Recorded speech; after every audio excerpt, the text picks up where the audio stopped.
Vamos a empezar este repaso de estequiometría pensando en el significado de la palabra. Estequiometría son todos los cálculos matemáticos que se pueden hacer en torno a una ecuación química balanceada. En una ecuación química podemos hacer relaciones en gramos o relaciones en moles. Así, por ejemplo, en esta ecuación química que está balanceada, se plantea una relación en moles. 3 moles de hidrógeno reaccionan con 1 mol de nitrógeno para producir 2 moles de amoníaco. Podemos expresar eso mismo en gramos y para ello debemos calcular las masas molares, mirando la tabla periódica y haciendo las operaciones matemáticas necesarias. Decir 3 moles de hidrógeno es lo mismo que tener 6 gramos, es decir, la masa de 1 mol multiplicada por 3. 1 mol de nitrógeno es lo mismo que tener 28 gramos.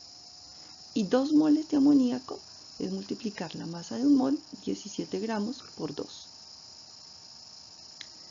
Una ecuación química balanceada se caracteriza además porque hay balance de masas. Quiere decir que las masas de los reactivos son exactamente igual a las masas de los productos. Esto hace que una ecuación sea estequiométrica, que haya balance de masas, de átomos y de electrones. Siguiendo con la misma ecuación, a partir de esta ecuación se pueden hacer cálculos como el que se plantea en este momento. ¿Cuántos gramos de hidrógeno se requieren para reaccionar completamente con 50 gramos de nitrógeno? Para responder a esa pregunta, tenemos que verificar que la ecuación esté balanceada. Posteriormente, vamos a calcular las masas molares. Vamos a sacar la información de interés para responder a esa pregunta.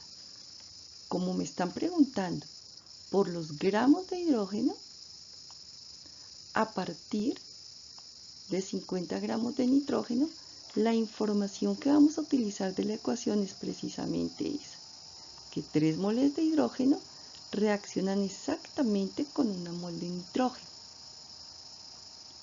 Como me están expresando los datos en gramos, vamos a decir eso mismo en gramos. 6 gramos de hidrógeno reaccionan con 28 gramos de nitrógeno. Si me dan 50 gramos de nitrógeno, ¿cuánto hidrógeno se necesita? Despejamos la ecuación. Lo que está diagonal a la X divide, lo demás multiplica. Y el resultado, 10,7 gramos. El reactivo límite es el que se agota primero en una reacción y por tanto limita la obtención de los productos. Veamos este concepto con el ejemplo de una bicicleta. Una bicicleta podemos suponer que tiene 5 partes básicas: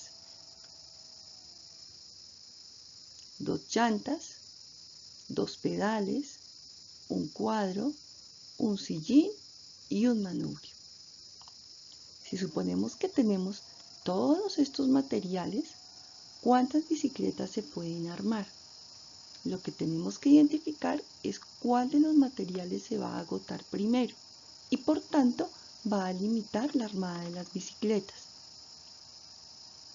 Si analizamos la información de cómo está constituida la bicicleta, podemos evidenciar que los cuadros y los pedales son los que se agotan primero y por tanto se pueden armar máximo 20 bicicletas. Y nos sobrarían algunos materiales: 5 sillines, 10 manubrios y 10 llantas. Eso mismo pasa en una reacción química.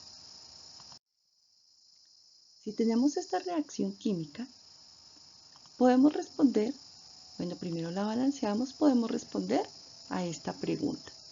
Si reaccionan 4 moles de ácido con 3 moles de sodio, determinar cuál es el reactivo límite. Para responder a esta pregunta, vamos a utilizar esta característica del reactivo límite. Es el que se agota primero. Y vamos a hacer relación entre las dos cantidades de reactivos. Una mol de ácido reacciona con 2 moles de sodio. Si tenemos 4 moles de ácido, se van a necesitar 2 moles de sodio porque hay una proporción de 1 a 2. Significa entonces que necesitamos 8 moles de sodio y el problema apenas me está dando 3 moles. Eso significa que el sodio es el reactivo límite. Si hacemos el análisis inverso, podemos evidenciar cuál es el reactivo en exceso. Para 3 moles de sodio vamos a necesitar 1.5 moles de ácido, porque la proporción ahora es inversa, de 2 a 1, es decir, la mitad. Por eso, 3 moles de sodio requieren 1.5 moles de ácido. ¿Y cuánto está dando el problema? 4 moles. Evidentemente está en exceso. Por tanto, es el reactivo en exceso. Y para saber cuánto sobra, sencillamente restamos lo que nos está dando el problema con lo que realmente se gasta.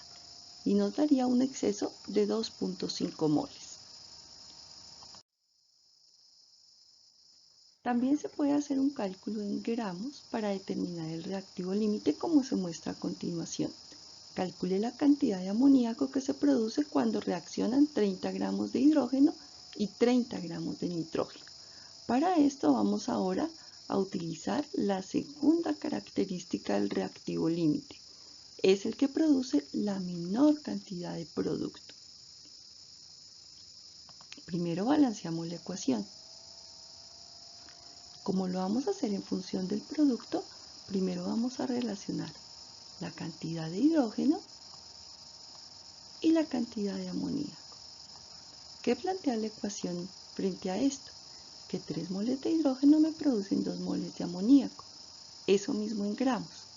6 gramos de hidrógeno me producen 34 gramos de amoníaco. Si tenemos 30 gramos de hidrógeno, ¿cuánto amoníaco se produce? 170 gramos de amoníaco. Gramos de hidrógeno y gramos de hidrógeno se cancelan. Ahora vamos a hacer la misma cuenta, pero esta vez relacionando el nitrógeno con el amoníaco. La ecuación plantea que una mol de nitrógeno produce 2 moles de amoníaco. Expresamos eso mismo en gramos. El problema me plantea que tenemos 30 gramos de nitrógeno, por tanto, se van a obtener 36.4 gramos de amoníaco. Tenemos dos respuestas, pero ¿cuál es la real? La que produce la menor cantidad, porque es la que me indica además cuál es el reactivo límite. La respuesta correcta, 36.4 gramos de amoníaco. Y el reactivo límite, los 30 gramos de nitrógeno. Muy bien, con esto ya pueden empezar a desarrollar el plan de mejoramiento y los invito a ver la segunda parte de la explicación.